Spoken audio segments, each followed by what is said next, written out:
Hi guys, so today you are going to work on a web quest. And so you're going to start here at this website. There's a link in this session about asteroids, comets, and meteors. But as you do the web quest, I want you to be preparing for our lesson on either Thursday or Friday whenever you see me. We are going to be playing two truths and a lie.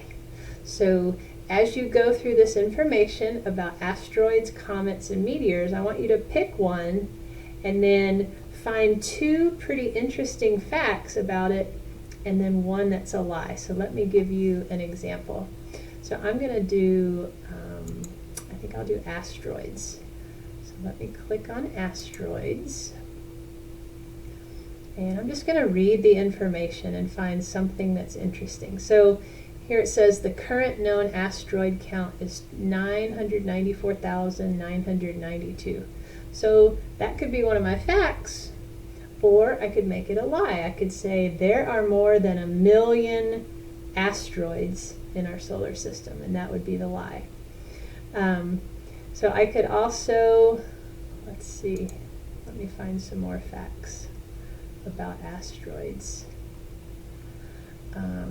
I could say that asteroids orbit the sun between Mars and Jupiter.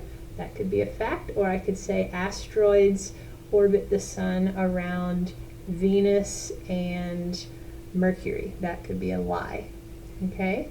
So what I want you to do is as you go through this, you're going to choose your topic, either an asteroid, a comet, or a meteor. And I want you to write down two interesting facts and then one that's a lie that kind of sounds like it might be true. And so on Friday we're going to go through and each person is going to tell their two truths and their one lie, and we're going to hold up our fingers to try to figure out which one is the lie. So you'll want to make sure you know which one is the lie so that you can share it with us, okay? Reach out if you have any questions, and I can't wait to play the game with you.